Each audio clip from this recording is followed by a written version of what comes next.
Hello everyone, welcome. Today's video is going to be on a Tansio Mirai Halo. Now, I want to say thank you very much for this unit being loaned out to me. My ears are richer for the experience and I greatly appreciate it. Now, this is my first listen to this brand. And let's jump into this. The name of this video, though, just to give you a heads up, will be Help the ESTs Are Missing. Not a bad thing, per se. Let's go and talk about this Tansio Mirai Halo. Now, this one is $1,999, so pocket lent to some, 10 years income for others. It has a total of, I'm counting, 12 drivers per side. I ran out of fingers there, sorry. 8 balanced armatures and 4 ESTs. And I had, you just didn't see that. It was just below the camera where I was actually, you know, like Leonard Nimoy couldn't do the Spock thing. I had to count and then I used to. Anyway, moving on. 2 Sonyan balanced armatures, open hole for base. That sounds dirty, but I like it. 4 Knowles balanced armatures for the mids. This will come into play. 2 Sonyan balanced armatures for the highs. And 4 Sonyan ESTs for the ultra highs. Now this is a really, let's talk about this configuration for a second. And if you've ever watched one of my videos, maybe you've heard me mention that my preference for mids in using balanced armatures typically are Sonyan, not the Knowles. And the other way around when it comes to the highs, I prefer Knowles BAs for the highs over the Sonyan because I think they have a little bit more crispness, a little bit more accuracy, and I find that the Sonyan are better in the mids because I find them more musical and soft. So it's an interesting that they kind of mix things up. And of course in the ESTs they're Sonyan. What you get in the box, and I didn't get the full packaging, but I did get their little real leather case, sniff test approved. And I'm not sure if this is the cable that it came with, production wise. 2-core, nothing to complain about, gold hardware. The IAMs themselves are surprisingly small for having 12 per side. Couple of the nice touches. Let me just take the cable off for a second and take I'm using JVC spiral dots. I think they worked well. Now there is a vent. I don't know if you can see that. There's a blue one on the left and a red one on the right. Thanks, guys. Inside is a kind of light blue translucent shell with drivers packed in there. And you can see the EST amplifier as well. So it's legitimately done. Well designed, nice resin shell. It's a very short, stubbly little nozzle. So that's why I had to use the JVC tips to get it right in as close as possible, and it worked quite well. Now there's 4 little holes here, and this I think comes into play because typically in balanced armatures I get pressure buildup. I didn't on this set, and I think because the BAs are vented through, the sub ones are vented through the vent on the shell, and I'm pretty sure that the smallest little hole, I could be wrong on that one. It's really hard to tell. Sometimes what they do is they take one of the tubes. Oh no, it looks like all of them are actually connected to the BAs. Sometimes they actually take one of those little tubes from the actual nozzle, the holes, and they go back up into the cavity to relieve some of the driver pressure. I didn't get any with this, so that's really good. So whatever they are doing definitely worked. Otherwise, I wouldn't be able to enjoy this set at all. Now, the top is kind of like has TSMR written on one side with this kind of like galaxy spiral, and I got pictures I'll pull up. And the other side is says Halo. I kind of like it. I love the big bold things. I kind of wish they would have played more into the Halo logo more. It would have, instead of just having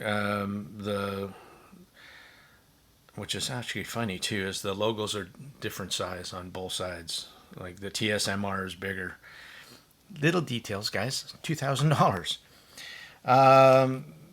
And the cable too. Again, it's a decent, nice cable, but at 2K, probably something better.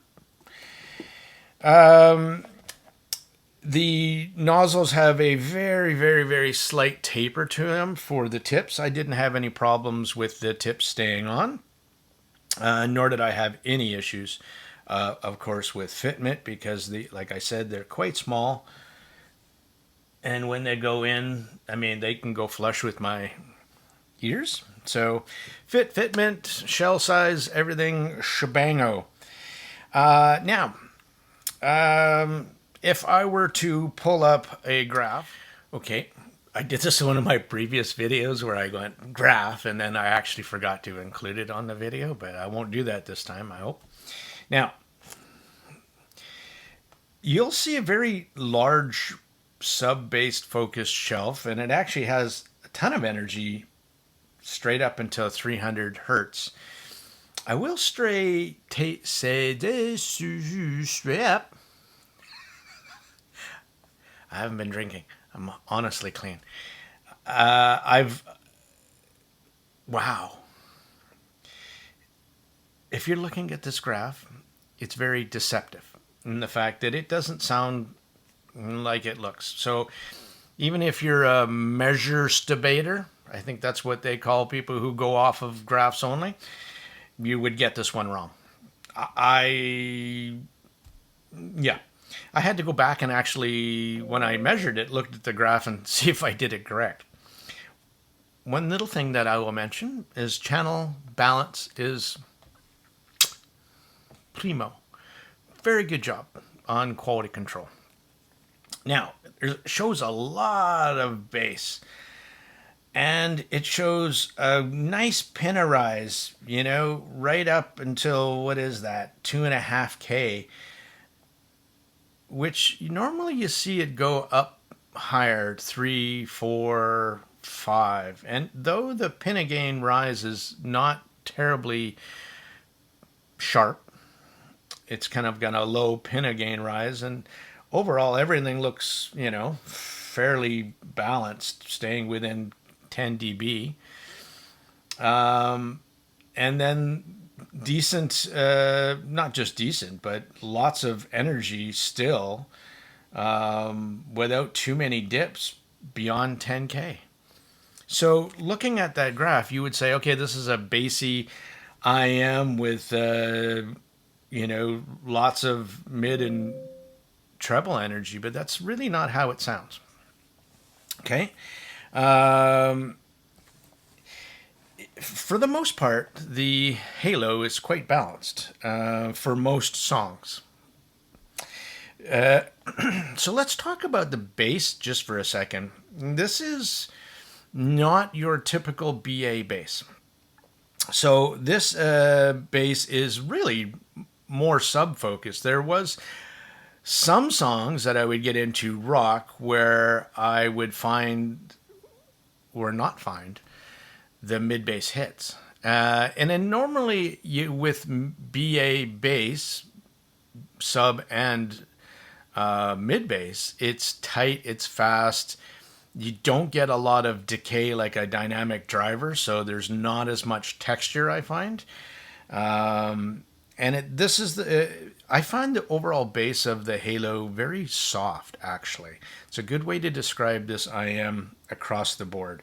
There's just not as much mid-bass attack as I was expecting, and I just found it really more sub-focused. Mids are not as silky smooth as a Sonya. That is the four Knowles BAs coming to play, but I can't help thinking that was this the right choice for the mids in this?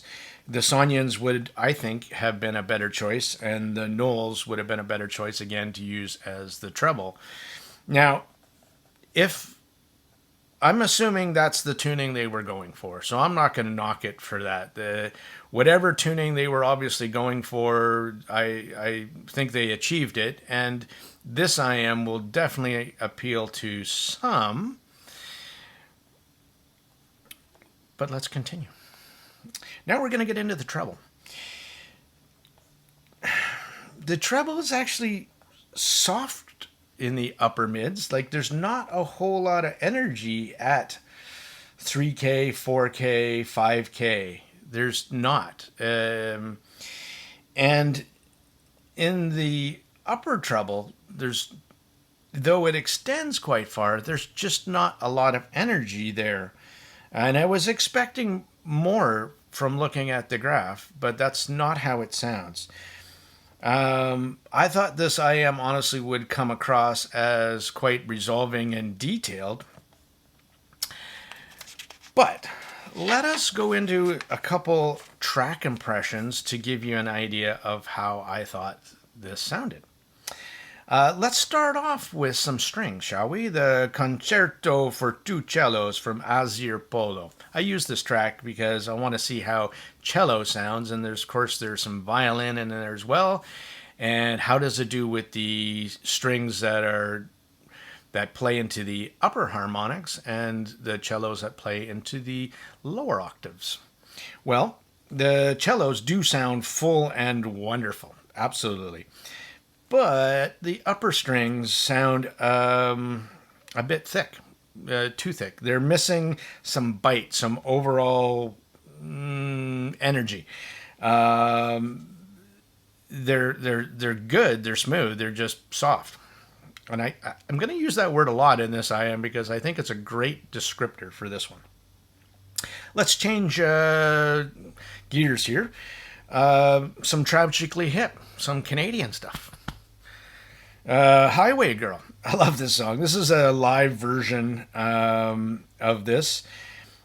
I listen to this because I want to listen to the stage, and I know what the song sounds like. I've heard it 1,000 times. The stage plays very intimately.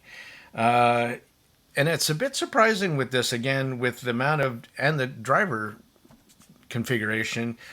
I thought I was expecting more. This is a live recording, but I didn't get the real sense of spaciousness and depth in this song where I normally would on any IM. Again, it had balanced and smooth mids. I can't fault this IM for that. Every Time You Go by Ellie Goulding, the snaps at the beginning is missing the snap, the speed of that, the attack of it. And of course, that also plays in like microdynamics. And again, that really has to do with the mids and the upper mids giving that energy there into that area, right?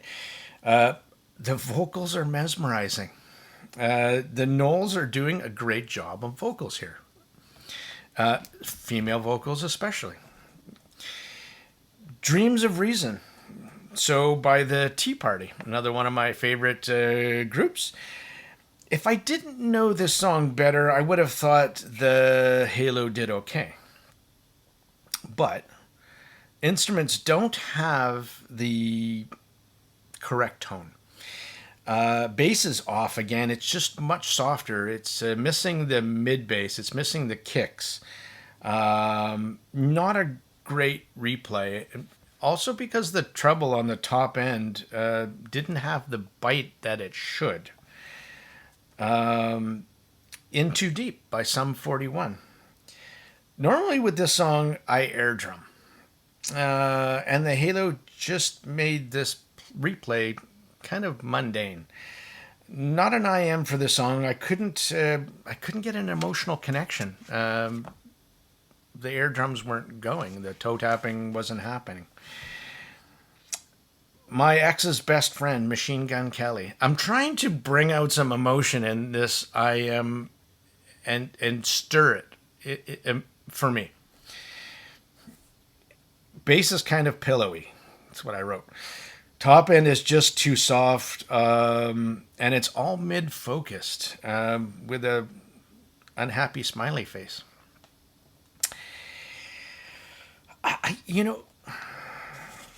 Let's enough of that per se, and move on to just my conclusion. I'm not making this one too long. Overall, I would say the halo, to sum up, is an unoffensive IM. Quite balanced overall. Again, I'll tell you the graph is very deceptive. It doesn't sound like that. But where the halo for me falls short is the ability to poorly